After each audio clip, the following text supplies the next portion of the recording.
आप देख रहे हैं जन आवाज। कटनी शहर का रोशन नगर क्षेत्र नजूल से लेकर निजी भूमि पर भूमाफियाओं की गिद्ध जैसी नजर कल भी गड़ी थी और आज भी गड़ी है।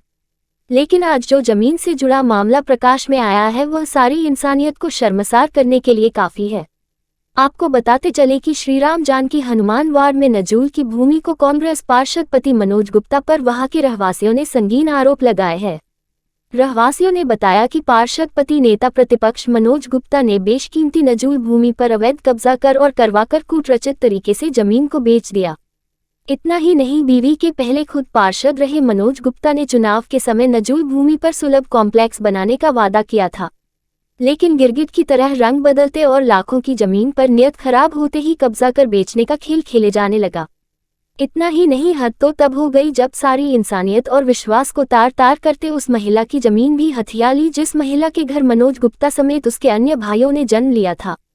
आपको बताते चले कि मनोज गुप्ता ने महिला से धोखाधड़ी करते हुए 50 रुपये के कोरे स्टाम्प पेपर पर हस्ताक्षर करवाकर उसकी जमीन तक हड़प ली।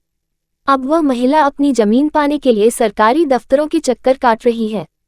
कूटरचित तरीके से नजूल भूमि पर कब्जा और बेचने की शिकायत कटनी तहसीलदार समेत एसडीएम से की गई है, जिस पर अधिकारी ने जांच कर कार्रवाई करने का भरोसा दिलाया है।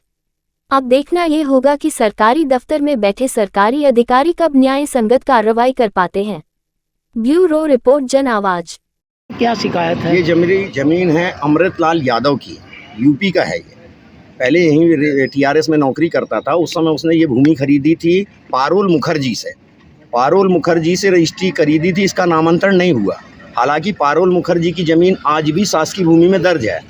मनोज गुप्ता और दीपेंद्र सिंह मिलके ये 1521/6/111 से सब जगह यही विवाद कर रहे हैं। और ये ज़मीन में उस जिसकी ज़मीन है उसको गवाह बना के 10 रजिस्ट्री कराई गई है, जो कि उसकी रजिस्ट्री है मेरे पास ओरिजिनल। और ये जो बगल में भवन बना है ये त्रिवेणी बाई गुप्ता का था, जो कि वो 35 साल पुराना मकान है। और इसको भी दीपेंद्र सिंह ने रजिस्ट्री किया था इसी प्लॉट की, जिसमें राज्य शासन को भी चूना लगाया गया, राजस्व बचाया गया। ये रजिस्ट्री हुई है सत्येंद्र सोनी के नाम पे। उसके बाद अभी फिर मनोज गुप्ता लोग ने इसमें 4 रजिस्ट्री कराई है, वो भी दीपेंद्र सिंह ने ही की है। आप क्या चाहते हैं? मैं ये चाहता हूँ इसकी अच्छी तरह से जांच हो, अधिकारी इसमें कोई भी ऐसा व्यवधान पैदा ना करें, ईमानदारी की जांच हो। ईमानदारी से अगर वो सही है तो कोई बात नहीं है, बाकी हम लोग की नज़र में शासकीय भूमि है और शासकीय भूमि पे मनोज गुप्ता और दीपेंद्र सिंह टोटल कब्जा कर रहे हैं और नई नई रजिस्ट्रियाँ करा रहे हैं। मनोज गुप्ता कौन है? मनोज गुप्ता पार्षद का पति है, रागिनी गुप्ता का, वर्तमान में एडवोकेट भी है। इस कारण वो सब पूरे मोहल्ले को दबाए हुए है। जो कुछ बोलता है उसके बच्चों को फंसाने का उसका पूरा षड्यंत्र रहता है। अभी इस प्लाट पे मेरे भांजे ने एक प्लाट पे स्टे लिया हुआ था और 2-3 लोग ने मोहल्ले के मिल के लिया था, जिसमें उसने मेरे लड़के को टारगेट किया कि मेरा बेटा भाजपा पुत्र, मैं भारतीय जनता पार्टी का कार्यकर्ता हूँ, बोला भाजपा पुत्र मतलब मेरा पुत्र नहीं, भाजपा पुत्र रोहित जायसवाल द्वारा सट्टा और अवैध दारू का काम किया जाता है, जो कि मेरे बालक का जन्म 1990 में हुआ रहा। आज तक 24 तक उसके ऊपर 1 रुपए का, न सट्टे का न दारू का कोई प्रकरण कहीं पर दर्ज नहीं है। तो ये क्या नाम है आपका? मेरा नाम है राजू जायसवाल। क्या शिकायत है, क्या परेशानी है? मेरी परेशानी भी है, हमारी ज़मीन रही 50/50 की प्लाट रही है, तो उसको माने मनोज ने गया, बोला कि चाची उसको दाखिल खारिज करवाना है। तो मैंने बोली हाँ भैया बहुत दिन से हो गया, अब चाचा नहीं है तो करवा लूँ दाखिल खारिज। तो बोलने लगे ठीक है चाची 10,000 लगेगा। मैं कहा ठीक है 10,000 लगेगा तो मैं दूँगी। बोले ठीक है, तो फिर इसमें साइन कर दो 50 रुपये के स्टाम्प पे। मैंने साइन कर दिया। साइन करने के बाद बोले कि और राजा भी का लगेगा और एक आध लड़की है तो उसका भी लग जाए। मेरे 5 बच्चे हैं तो 2 ही का इनका है बच्चों का। और साइन वाइन करवा के उसके बाद नहीं मालूम क्या किया। जब यहाँ बनने लगा तब मेरे को पता चला, तो मैं आई तो रोकी। मैं आके रोकी, मैं कही भैया हमारी ज़मीन है काहे के लिए बना रहे हैं? तो बोले अरे आपने तो बेच दिया है मेरे को। ऐसे करके 420 में जैसा बोला उल्टा सीधा, मैं तो नहीं समझ पाई। मैं बोली कि का बेची भाई, मैं तो दाखिल खारिज करने के लिए दे रही हूँ बेटा तेरे को। तो बोले हाँ वो बेच दिए हो और हम तुमको माने पैसा दे दिए हैं। मैंने कही कहाँ दिया बताओ? तो बोले ये लिखा है ला के कागज हमको दिखाने लगे, बोले इसमें तुम्हारी साइन है और लिखा है। मैं कही इतना झूठ ना बोल बेटा, तू मेरे सामने पैदा हुआ, तू मेरे को ऐसा बोल रहा है। बोले हाँ ऐसा नहीं चाची, ऐसा नहीं होता, हम ज़मीन खरीद लिए करते। फिर मेरे लड़के को पता चला था से ये बोला कि काहे के लिए तू ऐसा बोला, बोलने मैंने 420 करके रिपोर्ट करवा दी कि मेरे लड़के ने पत्थरबाजी घर पे किया है। मेरे खिलाफ रिपोर्ट करवाया इसके और मेरे छोटा लड़का थोड़ा माइंड से डिस्टर्ब है, तो 420 का आज भी केस चल रहा है। हमने उसके 2,70,000 रुपए खा लिए और जमीन नहीं बेची। मनोज से आपका क्या कोई रिश्ता, आप उसको कब से जानती हैं? वो मेरे घर में पैदा हुआ है, झर्रा टिकुरिया में 4 भाई पैदा हुए हैं, मनोज और बबलू और विपिन और छोटू, चारों भाई हमारे घर में पैदा हुए। ये मनोज है कौन? गुप्ता। पूरा नाम क्या है? अभी प्रेजेंट में क्या है वो? अभी तो पार्षद है वो। पार्षद नहीं है, उसकी पत्नी है पार्षद। कहाँ की पार्षद है वो? रोशन नगर। आप वकील भी है मनोज गुप्ता।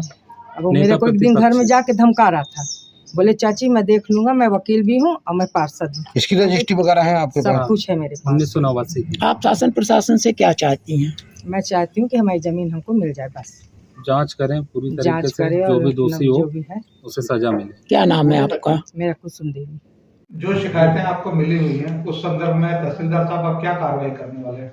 एक्चुअली आज अभी कटनी नगर में मीडिया के माध्यम से हमें ये शिकायत मिली है कि ग्राम खिरानी के आराजी खतरा नंबर 1521/6, 1527/20, 1521/37 ऐसे 2-3 नंबर बताए गए हैं कि ये आराजियाँ मध्य प्रदेश नजूल हैं और इन पर किसी के द्वारा इन पर कब्जा किया जा रहा है या इनको क्रय विक्रय किया जा रहा है, ऐसा मीडिया का कहना है शिकायत में। अभी हमको यही नहीं पता है कि ये जो नंबर हैं इनको मैंने अभी देखे नहीं कि ये नंबर हैं क्या। अब मैं अभी रिकॉर्ड देखूंगा, पटवारी को बुलाऊंगा। अगर ये नजूल हैं और इस पर कोई कार्रवाई करेगा, शासकीय जमीन है, कोई उस पर अतिक्रमण करेगा, कोई उसको क्रय विक्रय से करेगा, तो उसके खिलाफ हम कार्यवाही करेंगे। क्या आप ऐसा कुछ करेंगे कि नजूल की जमीन कहाँ कहाँ है उसका कुछ सीमांकन करने वाले हैं? अब अभी तो ऐसा प्लान नहीं है कि हम उसका, पर हमने इसके लिए ये जरूर चिन्हित किया है, कलेक्टर साहब ने निर्देश दिया है कि जो नजूल भूमियां हैं उन नजूल भूमियों की सुरक्षा की जाए। तो इसके लिए हमने पटवारियों को तहकीकात किया है कि अगर कहीं भी इस तरह की नजूल भूमियों में इस प्रकार के अतिक्रमण आदि पाए जाते हैं तो उसमें हमको बताएं। इसमें साहब के ये भी निर्देश थे कि नजूल भूमि में अगर कोई अतिक्रमण करके मकान बना के रह रहा है तो उसको हम धरणाधिकार के तहत प्रयास करें कि भाई तुम धरणाधिकार के तहत आवेदन करो और उसको रेगुलाइज कर दिया जाए। जो शासन की नीति है उस शासन की नीति के तहत उससे जो भी उसका वो राशि जमा करवा करके उसका विधिवत कलेक्टर महोदय के न्यायालय से आदेश हो जाए और उसको उसका पट्टा मिल जाए। अगर ये इस तरह का है, वो भूमियाँ कोई ऐसे सार्वजनिक उपयोग की नहीं है जिसमें हमारा सार्वजनिक निस्तार बाधित हो रहा हो, और अगर वो धरणाधिकार की परिधि में आ रही है तो हमारा एक ऐसा भी प्रयास है, पटवारियों के माध्यम से हम इस तरह का भी मैसेज करवा रहे हैं।